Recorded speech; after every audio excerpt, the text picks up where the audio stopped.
Every year or every once in 2 years, I try and do certifications. Any certification related to my field.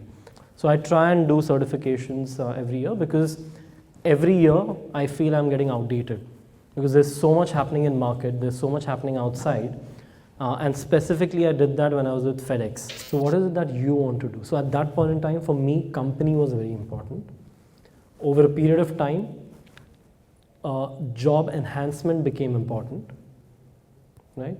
In between, money was there and it was important, but it was not the only goal.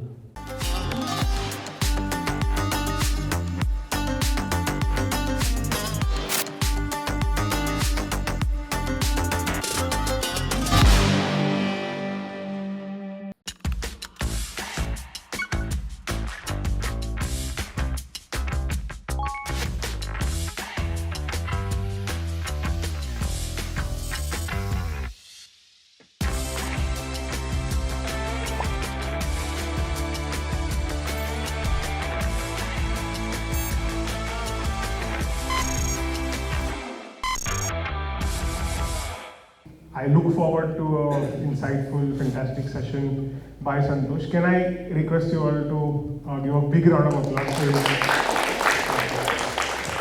What I'll do is, in fact, Ankit has put a lot of pressure on me saying, you guys were waiting for the session, you're really waiting for the session. So I prefer under-committing and over-delivering. So let's see where we go with this. So we'll start with my introduction. So I started working when I was 19. So I'm a 12th June born, so I had that advantage of 1 year being early in the school and then in the college. So as of now, I have around 19 to 20 years of work experience. So I did my BSc in Stats from Dubai College in Mumbai. Then I was selected through campus in JP Chase. That was my first job. Which gave me a good head start because at that point in time I was handling HR analytics for entire APAC. So I was dealing with all the HR heads. So the kind of exposure I got in that job was amazing. Then I moved to 3 Global Services, which was a BPO. Was there for almost 4 years, JP 2 years. And then I joined FedEx. I was there for almost 13 years. And then I had a short stint in a company called GMG, which is a retail organization. And then I thought of starting something of my own, but that's when PeopleSquare happened. So I'm the partner currently with PeopleSquare for Middle East and Africa. Yeah, so that's my current employment status, as we say. I did my MBA from NMIMS, part-time MBA. Did my diploma in HR from Wellinger, and then every year or every once in 2 years, I try and do certifications. Any certification related to my field. So I try and do certifications every year because every year I feel I'm getting outdated because there's so much happening in market, there's so much happening outside, and specifically I did that when I was with FedEx because when you're in an organization for a long time, you tend to have inward focus, saying what's happening in my company, what's happening here. So you need to have that outside-in approach, what's happening in the outside world. So with that focus, I also speak in a lot of HR forums. I do guest lecturing in colleges. I'm part of a couple of colleges in UAE as part of the advisory board. Yeah, so that's a quick intro about me. So this is what I believe in. You have to create your future, right? So the best way to predict the future is to invent it. And the way things are moving and at the pace that it's moving, by the time you actually think, assume, or try and figure out what's going to happen, things are changing. You can't wait for something to happen. And I'm going to talk about these things and then finally link it to what you need to do in terms of your job, in terms of your overall goal or your career. So one of the quote, Sheikh Mohammed bin Rashid Al Maktoum, who's the ruler of Dubai and Prime Minister of UAE. So one of the quote is, the future will be for those who will be able to imagine, design and build it. The future does not wait. The future can be designed and built today. What is the first thought which comes up when you see this picture? 80% foundation, 20% result. Somewhat 80-20. So what you can see is maybe an outcome of what you've done, right? So that's a 20%. Anything else? We all are Indians here, right? You understand Hindi. But finally, jo dikhta hai, wo bikhta hai, right? So, any point you can always debate this way or the other way. Who's read this book? Melting Iceberg? No? Okay. It's a very, I don't read very, I read, but I don't like reading text-heavy books, but this is not.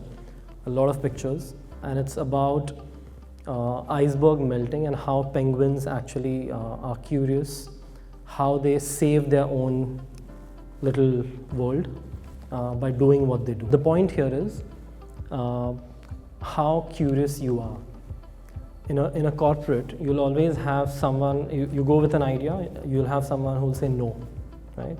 So there's a no in the story. So there are different characters which you can relate to your corporate world. You'll always have someone to coach you, you'll always have someone to support you. But the point here is you need to be resilient, you need to be curious, you need to kind of know where you're going in terms of the direction, and be agile, be nimble to change that direction, because it's not, you might plan something, it might not happen the way you've planned. So you need to quickly change. So you need to be agile to change your plan and adapt to what needs to be done. And linked to your personal branding or personality, I think most of you know MBTI, right? So that's your innate personality, which doesn't change unless you have a life-changing event. And within that, you have a lot of personalities.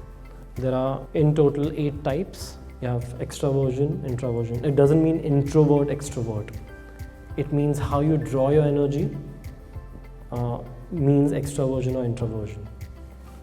Then you have how you think, how you're organized, but that's your innate personality. So if you've not done the test, just to be self-aware, I would say there's an online test available. If you want to anytime, just do your self-assessment. You can do that. And it's not for a particular job. It's for your personality so that you understand yourself better. Look at the blind spots. Why blind spots are important? You don't need to change yourself, but as long as you're aware of your blind spots, you're more careful when you actually have those blind spots coming your way. So I think that's why the blind spots are highlighted. You'll always have 2 or more options. How do you choose? How do you choose options for anything? Be it your job, be it your you all are working, right? So when you have to make decisions in personal life, you have to choose, right? Today, do I eat paneer makhni or paneer kadai? Right? So you have to choose. How do you choose? If I'm clear that I don't want to work with startups, I only want to work with an MNC, doesn't matter which location. I'm very clear I want to work with an MNC, which I was clear when I started working. So that's the reason I had few options. I had Indian conglomerate, I had a local company, I had 3 options when I took up FedEx. I said I have worked with JP, so I compared JP Morgan Chase culture and the next company which I worked with. So I said, which company do I want to be associated with? Because the moment you're part of the larger organization, the opportunities are more. FedEx being a US-based company, I had an option. I could have gone to the US, I can go to any other country depending on if there's an opportunity, there's a position. So what is it that you want to do? So at that point in time, for me, company was very important. Over a period of time, job enhancement became important, right? In between, money was there and it was important, but it was not the only goal. So you have to, so what's important for you needs to be very clear. So if you're clear with, doesn't matter, I want international exposure. So be it a business, be it a local company, be it anything, or any location. I'm a bachelor, I have 3 years to explore, I'll do anything that I want. So location doesn't matter. I'll move to Dubai, I'll move to UK, I'll move anywhere. So if that's clear, you can take a decision. Otherwise, you'll keep roaming around, and next 1 year you'll search for everything, and then you might just end up taking something. Here we're not talking about right or wrong. Here we're talking about, are you clear with what you want, and accordingly you choose your way. So that's more important, because the point comes back to ownership, point comes back to accountability. Don't do something because I told you to do, because then you're going to blame me, right? But if you do what you want to do, you take ownership, and then there's no one to blame. You just learn from that. If it's wrong, if it's right, pat your back, move ahead, celebrate. But then you take your accountability. And that clarity of thought will actually lead you to the right way. To a large extent. Again, there's no guarantee on anything, right? So for me, a very important point has been networking. And a lot of things happened because of my network, or because I knew someone recommended, someone connected me to someone. That happens a lot. So the more global you can get in terms of your network, because the world is small now, right? So try and see how you can build your network, online, in person, through someone, doesn't matter. And then maintaining that connection is also important. Just don't start building connections and then don't maintain it. The point is, don't maintain with an intent, but I want this from this person. But some connection, sometime, somewhere will lead you to something. I think that's what has happened with me. Not necessarily it will work with you, but just a tip or just a point.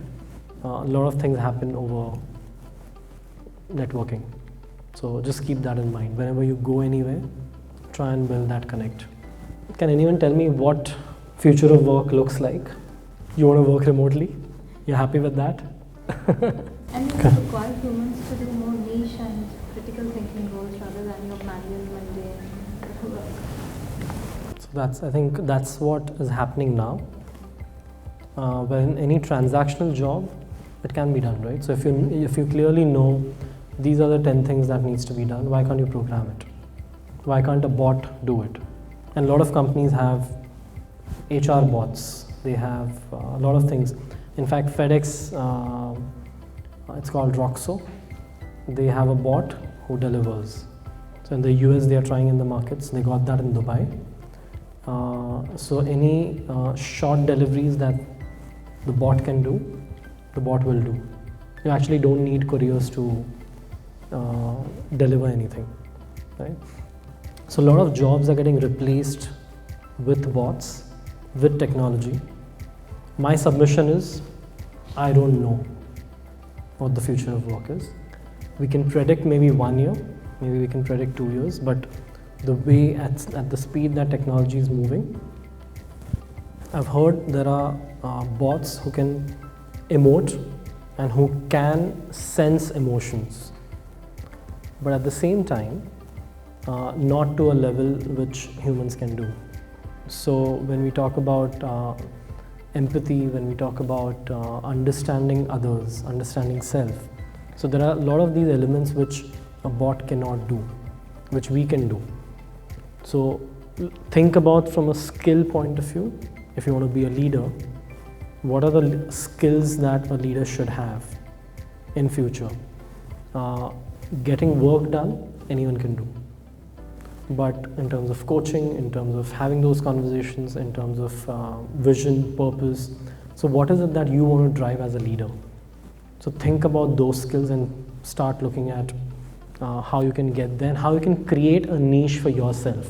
Few skills which I believe are required now and maybe in future: agility, resilience,